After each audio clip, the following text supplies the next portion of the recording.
Nasiye tutaenda turudi Afrika, rudia rafiki rudia. Nasiye tutaenda turudi Afrika.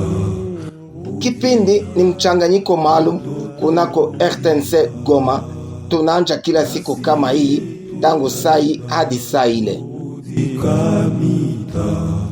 Rudia rafiki rudia. Nasiye nani anaongoza dunia?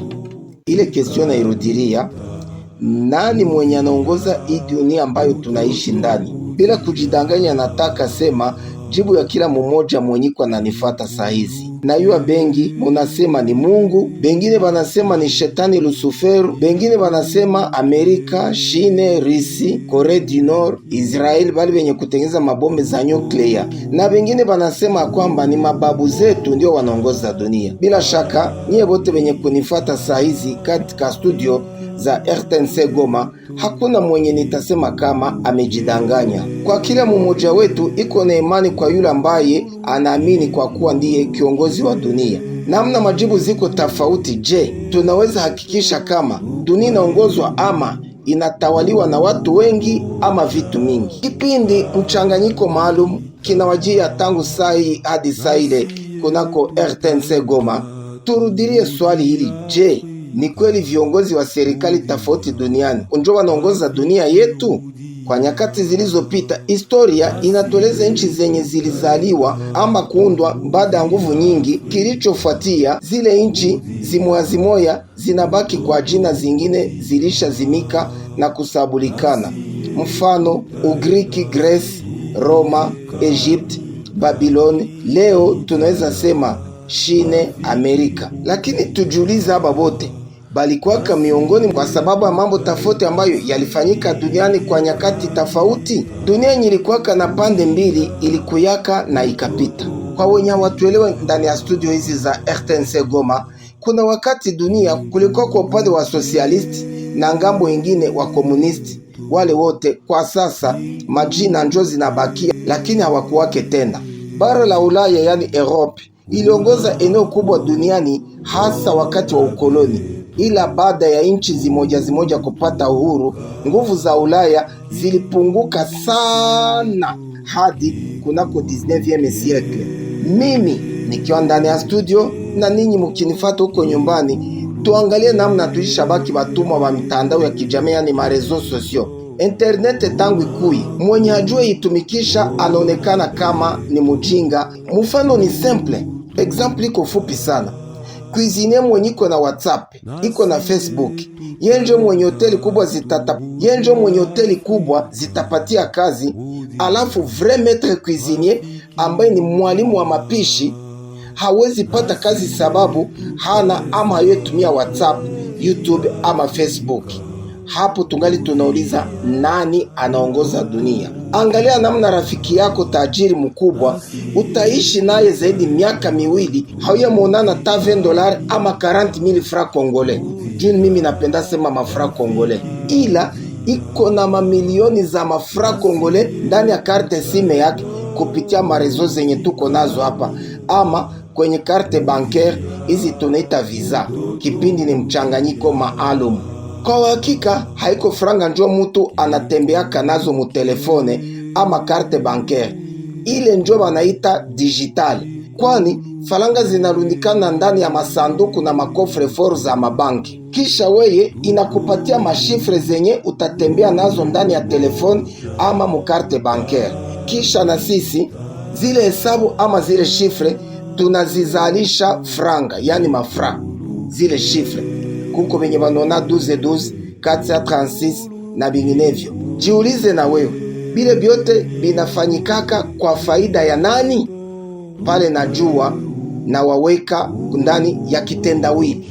Kipindi ni mchanganyiko maalum. Leo hii hata mimi ndani ya studio yenye naandika kuwapasha na maandiko binafsi na kamataka stilo ama bik wakati nataka tu kusinye. Bingine byote naandikaka coordinateur. Kazi yangu ni kuelezea yale ambayo mulikuwa hamujue ama yenye mulisahabu. Hapa tuko ndani ya studio za Radio Television Nationale Congolaise, station ya hapa mjini Goma. Mabadiliko haya yanakutania wapi na mwenye anaongoza dunia? Eske ni wa Illuminati? Eske ni Banque Mondiale? Eske ni ONU, Umoja wa Mataifa? Eske ni religion? Eske ni FIFA ama CAF? Juu watu wengi wanapenda hiyo tunaita Paris Foot. Eske ni ba miliardaire kama Bill Gates ama Aliko Dangote? Kuna kitabu kinachoitwa Global Dutchmoy of Politics and the Rule of Law. Kitabu hiki kinasema sababu gani kuko ngazi ama madesizio zinakamatikaka mupeimwa kudunia na zineshima na watu bote dunia nzima.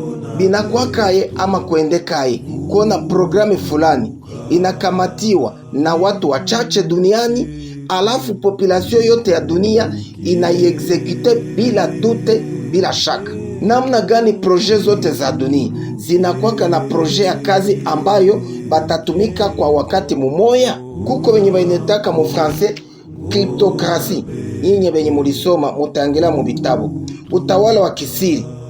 Pia utawala huo unaitwa gouvernement invisible ama shadow government, utawala ambao kutumikia mugiza, ndio shadow government. Najua kuna wala ambao hawataitika bien niko nasema, lakini mu Kifaransa wanasemaka je suis d'accord que vous ne soyez pas d'accord avec moi. Watu hawa wako 11 ama ni taasisi 11, 11 grandes familles qui dirigent le monde. Wa kwanza kwa bale 11 ni Banque Mondiale. Banque Mondiale njo bayer de fonds wa kwanza duniani.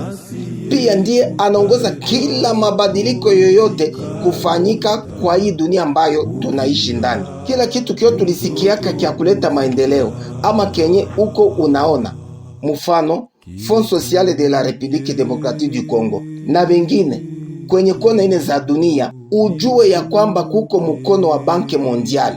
Kwa kifupi, Banque Mondiale njo kitunga kia uchumi wote wa dunia. Inasemeka kwamba kila ekonomiku dunia ama utajiri, Banque Mondiale inaiwa kwenye iko. Kwa wale 11 ambao tuko tunazungumuza, wa pili duniani anaitwa ni wa Freemasonry. Identite yabo kama lati ile ya wanafunzi shuleni, hii lati ya kumasomo enyi nachapia kwa mistari, yani graduation pia na kompa.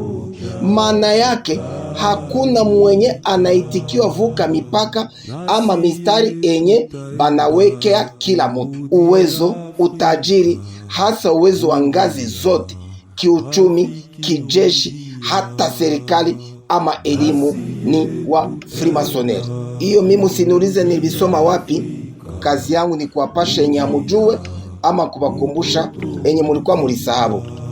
Hapa ni ku RTNC Goma, kipindi ni mchanganyiko maalum. Ndani ya studio mwenyekiti ni mimi mzee Msafiri Mulopwe Mustafa Kemal. Nafasi ya tatu kwa wale wenye kuongoza dunia. Mtu wa tatu mwenye wanaongoza dunia ni maagence secret, maagence za securite bale basia, yani mashirika ya ujasusi ama service de renseignement. Unitege sikio na unielewe vizuri. Haiko kila service de renseignement enye iko mwa hii domaine. C'est-à-dire, haiko kila pea kudunia enye utawazia kama renseignement zake bako nazo lazima. Hapana, zinatumikaka inchini mwabo, yani interne na nje ya inchi yabo. Alafu zile service kubwa bana kamataka kama information simple juu ya makila pays kwenye bako na besoin ya information. Mfano, unaweza kuta pays mwa Mwafriki, numero 1 wa renseignement wa ile pays iko agent de renseignement wa pays kabambe ya inje. Mfano, tutasema CIA ya Amerika, tutasema kama Mossad ya Bajuif, MI6 ya Bangereza, KGB ya Barusi.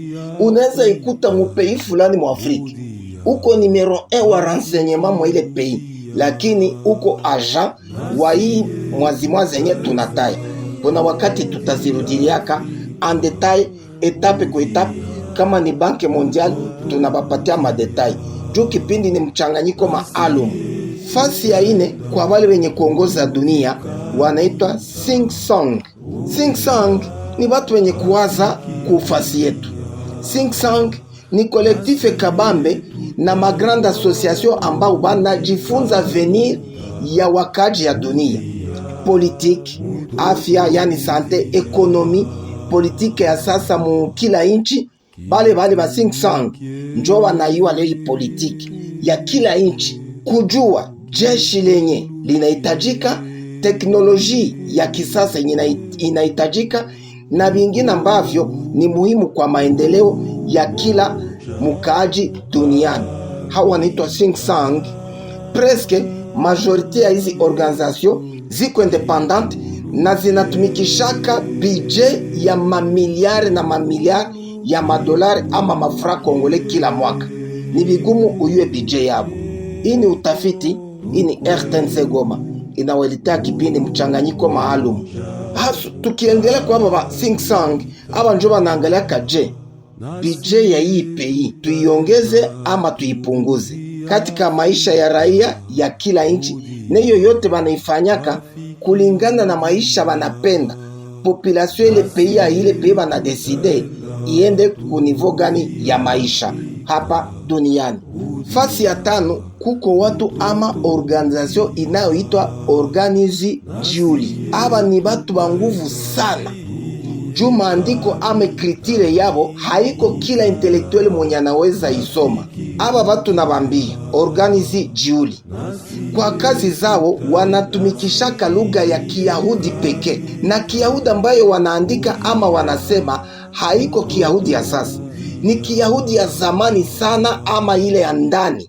Ile wanakuambia se ula naiwa Kiswahili ya ndani, ula naiwa siwe Kinandi ya ndani, Chiluba ya ndani, Kihunde ya ndani, Kinyarwanda ya ndani, Kirega ya ndani. Wakati wako wanazungumza kati yao, unaweza ukawa Muyahudi lakini hautasikia hata kidogo kwenye wanazungumuza. Organizi Jiuli inajulikana tena kwa jina la The Protector of Meetings of the Diana. Ni Kiingereza papa, siwe soma hii mambo ya Kiingereza. Aba njo ba jeni bakubwa ku dunia kenye bana decide serikali zote za dunia zinasalimu amri. Hakuna mwenye anaweza jiopose ku decision yabo. Fasi ya 6 kwa bale benye kuongoza dunia. Mimi na wewe huku nanifuata, kama haushangale hautasadiki, lakini elewa ya kwamba Vatican njo iko nafasi ya 6 kuongoza dunia. Mara kwa mara wafuasi wa dini ya Kikatoliki hawapenda kisemeke ya kwamba Vatican iko parmi les 11 grandes familles secrètes qui dirigent le monde, lakini makao ya Baba Mtakatifu wa Roma, murisi wa kiti cha Mtakatifu Petro, mwakilishi wa mtoto wa Mungu hapa duniani, mtumishi wa Mungu kuzidi wengine duniani, Baba Mtakatifu, ofisi yake njo yaweka siri kubwa ya maisha duniani, na ile yote inafanyika kwa siri ya hali ya juu sana, tena juu sana. Vatican njo 6e personnalité qui dirige le monde. Ndana naongoza dunia kwa fasi ya 7. Fasi ya 7 ni organization zenye kujiunga fasi moya kwa kupanga namna sisi raia kawaida wapato ndogo tunapashwa ishi. Nao si wengine ni wa Illuminati. Munakumbuka mbele niwaambia ba Freemason, hapa nasema wa Illuminati. Illuminati iko organization ya ba grand savant, batu ya akili sana. Banatumikaka na mauniversite kabambe kudunia, na miongoni mwa zile universite kabambe wanatumika nazo kudunia tunatazi mwazi moya kulingana na yale ambayo tulisoma: Cambridge University, British Columbia, Harvard University, Oxford, The Pitt Club, Université de Toronto, Vandal Monde, Conservatoire Mondial des Arts et Métiers de la France na zingine. Banatumikaka pia na makademi militaire kubwa duniani. Mfano tunaweza tukasema kama Fashna Military Institute, Australia Defense Academy na zingine. Muba Illuminati njo muko grupe ya ba grand milliardaire benye banauzishaka, yani bali benye mko na mafraza mingi, benye banauzishaka mahisa, yani maaction zabo kupitia internet. Viongozi wakubwa wa maserikali tofauti duniani, hawa uongozi wote wanapofika mbele ya baraza la Illuminati banashukiriria sana, kwani wale viongozi kenye wanafanyaka ni kupokea maordre zenye batafikishia kwa sisi raia kawaida ya dunia, yani sieba citoyen minuscule. Tunaendelea na kipindi ketu mchanganyiko maalum hapa tuko kunako studio za RTNC Goma, ikiyotangazia moja kwa moja toka hapa mgini Goma, mashariki mwa Jamhuri ya Kidemokrasia ya Kongo. Mitabendi yetu ni 90.00 FM. Fasi ya munani kwa wale watu 11 wenye kuongoza dunia, mutashangala. Na yule si mwingine ni congregation ya Jésuites, les pères jésuites. Les pères des jésuites ni congregation mu église catholique romaine. Les jésuites, les vrais guerriers pour remettre l'ordre dans la religion au sein de l'église catholique. Ba jésuites bako na franga mingi sana, tena kungambo ya imani ni watu wenye msimamo mkubwa kwa ibada na kwa kusali. Kwa ukumbusho zaidi, Baba Mtakatifu Francisco, Mungu amurehemu, kiongozi yani le Saint-Père, kiongozi ambaye alituacha siku zilizopita, aliongoza hii congregation tangu miaka mingi, wakati alikuwa archevêque wa Buenos Aires huko nchini Argentine. Kwanza ningeliwakumbusha kwamba njo papa wa kwanza wa Roma mwenye anekala kwa kiti ya Mtakatifu Petro akiwa Jesuit. Pia njo Baba Mtakatifu wa kwanza kuongoza eklesia duniani na haiko European. Pale munaelewa kuko wakati tutadevelopaka hii mapoint zote zenye niko na bailezea. Kwa fasi ya kenda, yani 9e position parmi les 11 grandes personnalités morales bien sûr qui dirigent le monde, kuko nye banaitaka Monet Instruiti. Hii ni appellation hautaielewa vizuri, hata na wengine habayeleze vizuri, lakini wanapendaka franga sana na kuzichunga sana. Kwa upande wao wengine wanaitwa kleptokrasi, njogisi wanaitwa. Ni maorganizasyon kubwa za franga sana duniani, zinatumikaka na mabanke, zinatumikaka na banke mondiale. Unaona gisi banke mondiale tena inakuwa jiretrouve agent wake iko ku 9e position parmi les gens qui dirigent le monde. Gisi Vatican iko 6e position, lakini les pères jésuites banarudia ku 8e position. Kati ya haba yani Monet Instruiti, kati yabo kuko mabanki kawaida zenye tunaonaka mu mapeyi tofauti, hata bale ba changeur de monnaie kuma barabara ama mabiro de change forex, bamoya ni ba membre ya hii organisation. Fasi ya 10 ku watu wenye banaongoza dunia kuko wenye banaita les élites globalistes. Hii organisation ina regroupe ba intellectuels bakubwa sana tena mu domaine zote, surtout ba grand chercheurs. Les élites globalistes banapatikana mu kila organisation tulibaeleza hapo mbele, juu bako mu domaine tofauti za maisha hapa kwa dunia. Ni watu kila organisation inatafutaka selo domaine yake. Fasi ya 11 ni bale tunaita les organisations supreme nationales. Bengi kati yabo ama wote kwa ujumla ni wakilishi wa serikali kudunia bila kugawia. Kuko mifano nyie wote na mimi hapa ndani ya studio, yani ni maorganizasyon tunazoea sikia na kufata ku vyombo vya habari saa ya mikutano, par exemple Sommet France Afrique, Commonwealth, Russie Afrique, Caraïbe, OTAN, SADC, CPGL, CIRGL na zinginezo. Na wakati wanakutana, ordre zenye wanapangaka zinafanyikaka namna moya duniani, tena bila kusema huyu ni tajiri, huyu ni maskini, huyu ni kiongozi ama ni raia kawaida. Mfano, bakideside juu ya propriete ya source du Nil, Kongole anabifanyaka au meme titre ke Egyptien, na ile yote ni kwa mbinu za kugeuza dunia kama village moya bila mupaka. Tukamate mfano wa pili, COVID-19.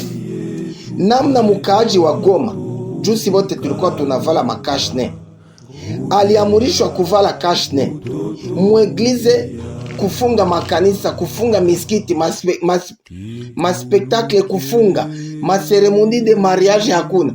Njo vile gisi tulibifanyaka hapa Goma, njo vile Brazil balibifanyaka, njo vile Nicaragua bilifanyika, njo vile Vietnam vilifanyika, njo vile Washington vilifanyika, njo vile siyue kama Papouasie vilifanyika, Nouvelle Guinée, bote decision ilifanyika. Ikiwa sisi wote tuliheshimu COVID, ni juu Organisation Supreme Nationale hapa kwetu Mukongo na pays zote za kudunia ilishachagula kuexecute sans faille, kuheshimia ordre toka ku OMS, Organisation Mondiale de la Santé, ambaye njo iko na decision kukila ngambo ya epidemi na magonjwa ya watu kudunia. Mwenye analeta kinyume kuhusu decision za OMS, ile ni rumeur. Hakuna mwenye anaweza leta kinyume ku decision yenye inakamatiwa na OMS, sababu iko mwa hii organisation yenjo balichagula ku decide juu ya sante ya watu kudunia. Kulingana na hawa wenye tunawaeleza, tukamate mfano wa mazingira. Munasikia kama wanasemaka COP21 vitu gani? Congo c'est le deuxième poumon mondial, lakini c'est pourquoi wanakwambia la forêt congolaise c'est le patrimoine mondial. Pori ya Congo haiko yetu, aba njo balideside lo congolaisement ya Congo c'est le patrimoine mondial. Juu leo hii tunaweza sema tujenge barrage soit ku fleuve Congo, soit ku Semuliki, banaangalia Semuliki inaweza kuwa fliwa ya fleuve Congo. Fleuve Congo iko fliwa kabambi ya Nile, maita kosekana Egypte ou bien Israel.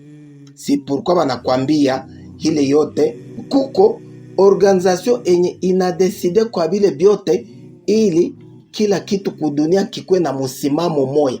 Voilà pourquoi tuko tunaendelea zumuza les 11 personnes, les 11 organisations qui dirigent le monde.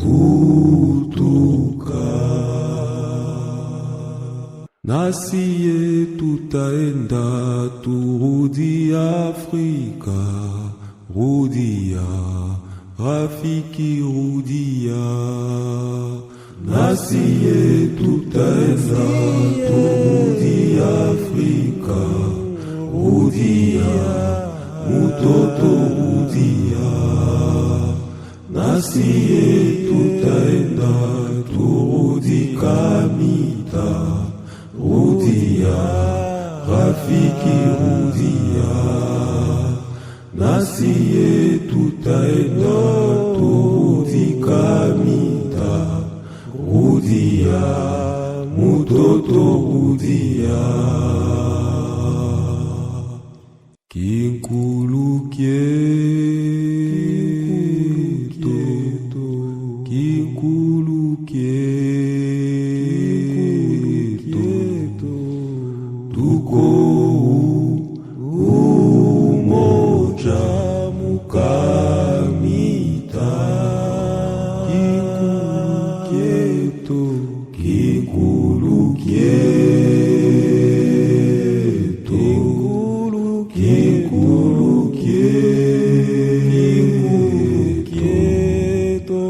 tukweu umoja mukamita. Nasiye tutaenda turudi Afrika, rudia rafiki rudia. Nasiye tutaenda turudi Afrika, rudia mutoto rudia. Nasiye tutaenda turudi Kamita, rudia rafiki rudia. Nasiye tutaenda turudi Kamita, rudia mutoto rudia. Kinkulu kieto, kinkulu kieto, unako ngona beto vutuka. Kinkulu kieto, kinkulu kieto, kinkulu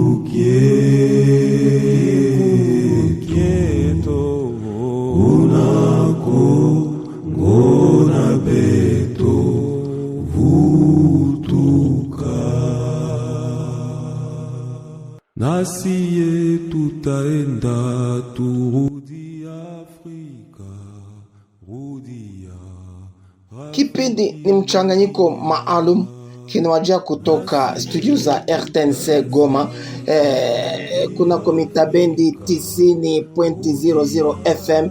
Mwenyekiti ndani ya studio ni mimi mzee Musafiri Mulopo Mustafa Kemal.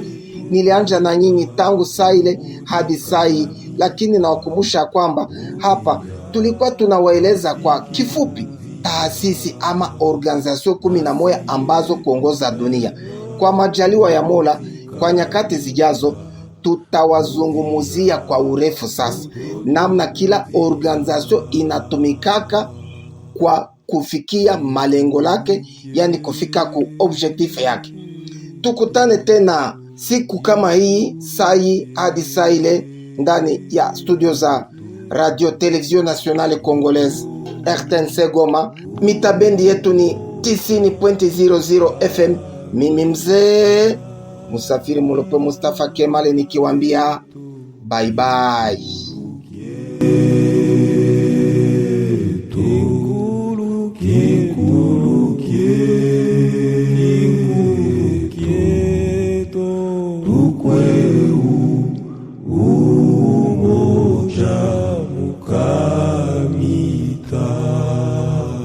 Nasiye tutaenda turudi Afrika, rudia rafiki rudia. Nasiye tutaenda turudi Afrika, rudia mutoto rudia. Nasiye tutaenda turudi Kamita, rudia rafiki rudia.